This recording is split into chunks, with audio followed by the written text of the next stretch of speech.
Shalom, shalom, shalom, peuple de Dieu. Shalom, shalom. Topesi bino lisusu mbote, mbote, mbote na kombo ya Yesu Masia. To ye lisusu na tongo na lelo ko partager oya motuya. Oyo ezalaki thème na biso ya prière tozali kokota na yango. Yango na bengaki que tozala ensemble ndenge tozali boye.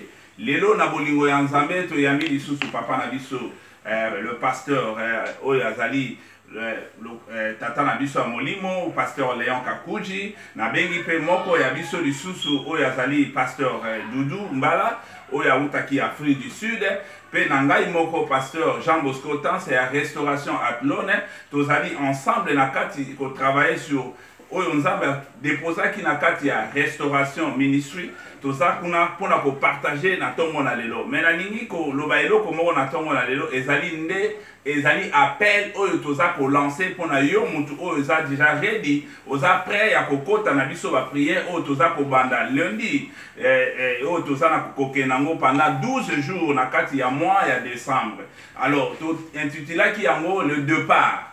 Bien aimé na lobi le départ ezali na ba signification ebele mais na ningi tozwa ki yango na boucle ya nombre to la lobi to kozwa na nombre 10 kuna to tanya yango na verset 39 plutôt 29 si to okenango na 35 na ningi tango toza kotanga yango yo ozali kolanda biso okota pe lolenge biso toza kokota parce toli kolobela sur le départ mais départ o toli kolobela eza départ eza na 2 points. Et ça na point oyo Nzambe apesi déjà Moïse biyano ya kolobake yo telema banda kotambusa bana na ngai ba wana babengamaki bana ya Israël kasi na kati ona tomoni ke Moïse abengi pe oyo azalaki na part ya bana ya Israël te azalaki na ngambu mususu na ngambu oyo ayebi Nzambe te mais alobi yaka pe kotambola na biso po ozala bénéficiaire. Alors naningi Olanda yango bien aimé tozali na papa Léon tozali pe na pasteur na biso Doudou alors to lingi na lolenge toza kokabola ye akolobela biso na ndenge na motindo ya ba israélien oyo pe akolobela biso lolenge oyo ezali ke yo oza israélien te mais yaka pe na biso ozala bénéficiaire ya grâce oyo epesameli na ba chrétien. Amen. Alors sikoyo biso tokotanga yango na boucle ya nombre 10 tobani na verset 29. Tout tangi. Je lis dans le livre des Nombres, chapitre 10, verset 29 à 35. Amen. Je lis au nom du Seigneur Jésus-Christ. Amen. Moïse dit à Hobab, fils de Ruel, le Madianite, beau-père de Moïse, nous partons pour le lieu dont l'Éternel a dit. Je vous les donnerai, viens avec nous et nous te ferons du bien, car l'Éternel a promis de faire du bien à Israël. Hobab lui répondit, je n'irai point, mais j'irai dans mon pays et dans ma patrie. Et Moïse dit,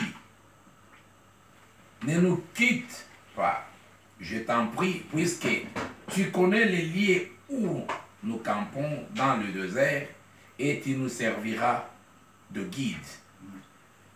Et si tu viens avec nous, nous te ferons jouir du bien que l'Éternel nous fera.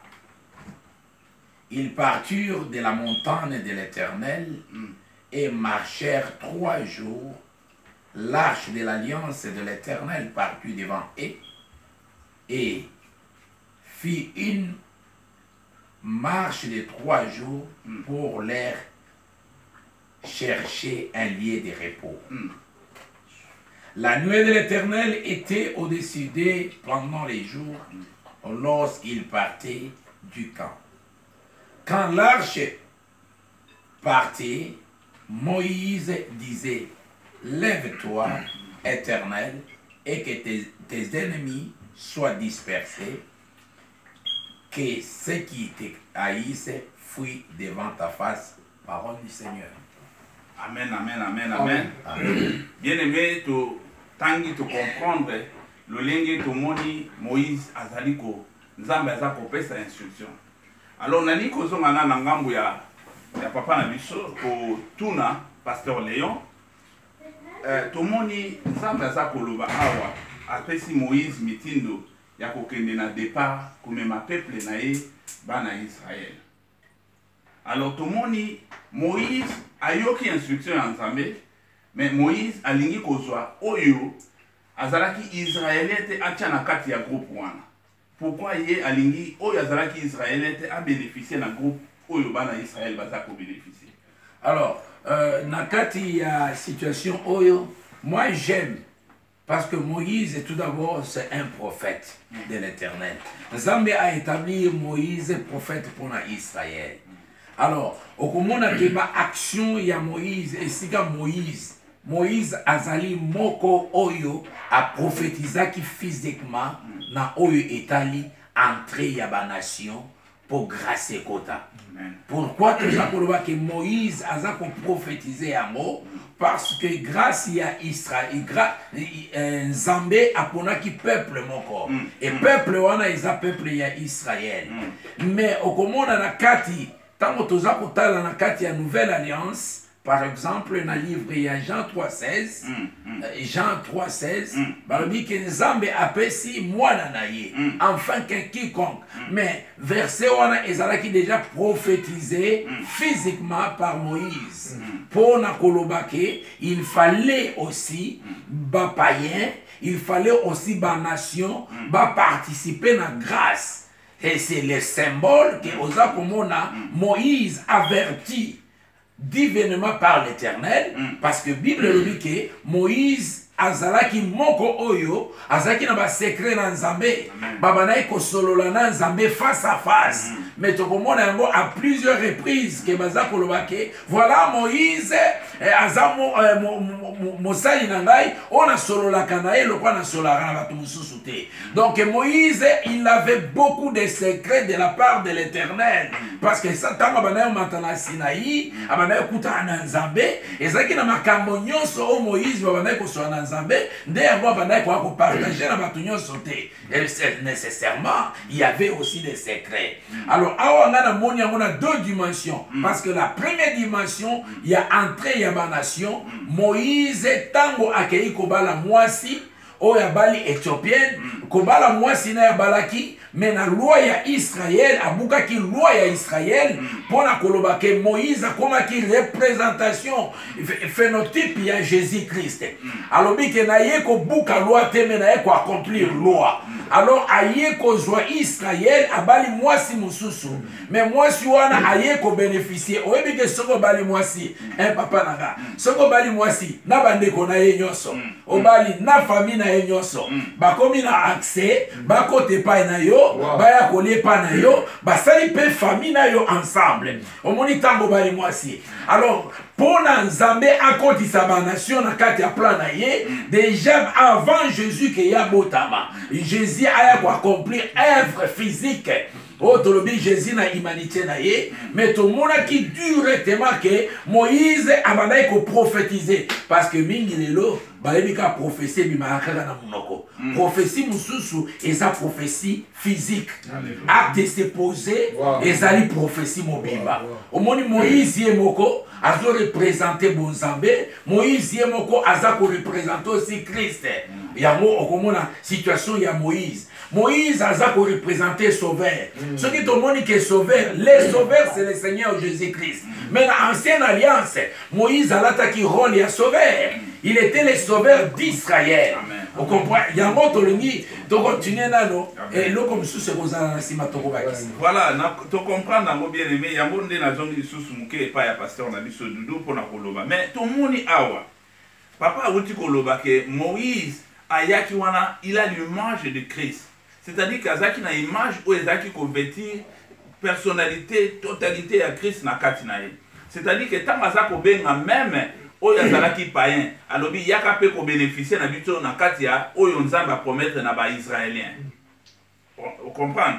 Alors, sikoyo yé moi balobi te ngala wuya na binote. Ngai fona zonga na pays na ngai. Est-ce que yo koloba nini na kawana parce que toza komona ba païen mingi baza tout ça koloba parce que nous sommes là nous avons atteint biso que même papa to benga bango bazwa ba bénéficier na oya Israël. C'est-à-dire que Moïse a ça représenter même yo nanga pasteur lelo pour na koloba boya bo bénéficier na oya pesi biso. Mais to moni mandanite comme beau-frère ya Moïse ou ezaki païen ayeba ki nzambe te ayebi pe bénéfice ya Israël te aboyi alobi na zonga na ngam nango okolobela bango ndengeni. Vraiment awa merci pour la parole. Ndenge obaba aboyaki pamba te. Ndenge passa Léon Suli ko expliquer que Moïse représente Christ.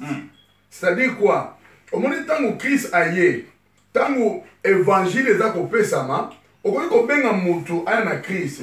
Na bengi yo na lobi yake pa nanga ou bien yaka to kutana. Il faut mutu a comprendre quand même intérêt et profit. Kaka ndenge toza koloba ke bolingo nzambe za peine intérêt profit. O baba mona ke intérêt moko ezate yaka to kende na ozwa nini. Parce que mona ke bazana nzambe na nga bikeko na mboka na biso pe to sala makambo na biso bité nga na ozonga na pays na ngai. Ezala batu lelo o oza ko présenter évangile mais ozo l'accepter nini ya ko gagner. Ozo seka yaka na église na biso. O comme c'est comme si ko présenter mon église oyo sala. Et comme une polémique yako tala pasteur na biso. C'est-à-dire évangile est comme déformé. Moïse a dit que la kisaye teke yaka et paï nanga habité. A la kisa lobi yaka kobo yate parce que ça n'a pas profit au kozwa. Alors to ko jouir yo na ba bien ebelé. Moi bitanga mona ki e comique so ki na zui na kozwa ba bloc kitoko yamata ki na facilité ya kolanda. Yango toza koloba tena ba o nyonso bazana ba païen. Ba o nyonso ba ebi Christé. Christ azala kitoko. Christ azalaka malamu soko na Christ okozala béni sur tous les plans et puis oza na vie éternelle obaba comprendre ki eloko te yango aboyaki angaki azonga na banzambe na ye azongela pays na ye alobi te nga na boyi na ozonga na patrie na nga mais Moïse tant a expliqué que nzela toujours kende eza kitoko makambo malamu ekozala esuki te.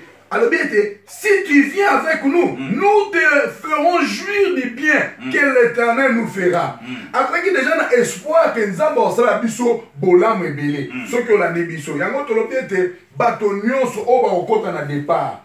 Bato nyonso to kena bango ensemble. Oba kondima. Appelle tozo senga bango.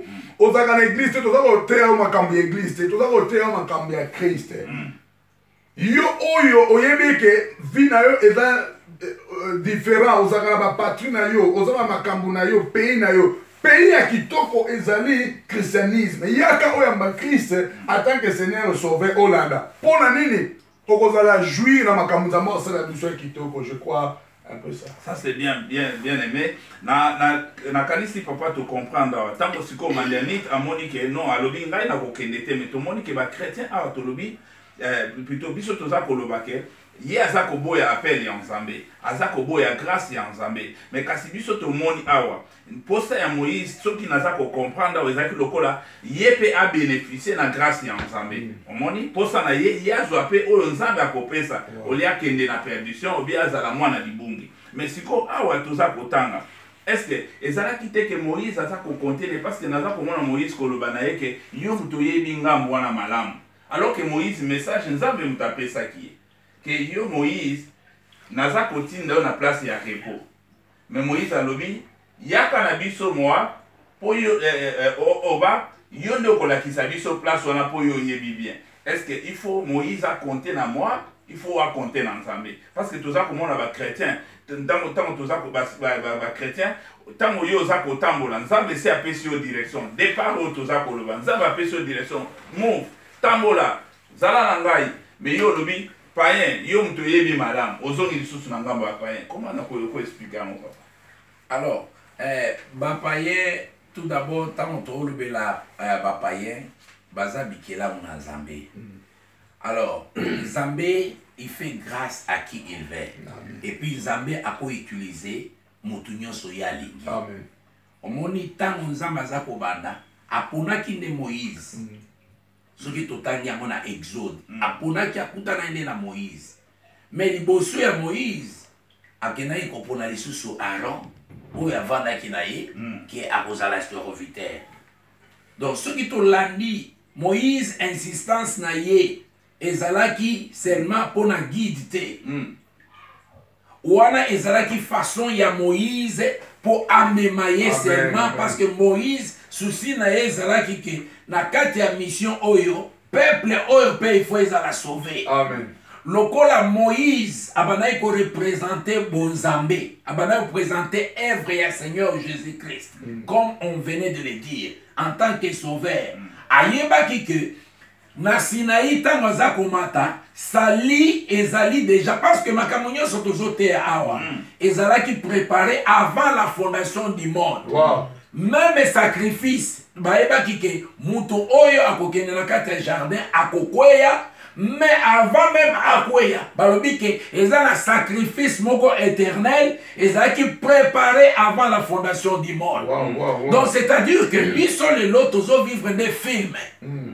Toza na kati ya film basi batournaki film makambo nyonso sesilaki ba oyo batalaki yango na niveau ya likolo basi batalaki yango soko tali yango na kati ya livre ya Apocalypse chapitre 12 kuna okomona ke na Apocalypse bazoloba mwasi moko alati sanza na makolo na ye patati patata toyebi problème ya mwasi mais okomona image wana eza image ya likolo ke mwasi wana kobota mwana ya mobali na nyoka aza kolanda aza kobwaka bamai na nsima mais toye komona yango ke eza image esalama film esalama likolo mais ntango tokiti na se tomoni s'accompli na kati ya Marie tomoni baza mpe kolanda ye na Hérode ti bakei na désert na Égypte tout ça. C'est-à-dire que biso tozo vivre ombre ya eloko moko esi esalamaki spirituellement.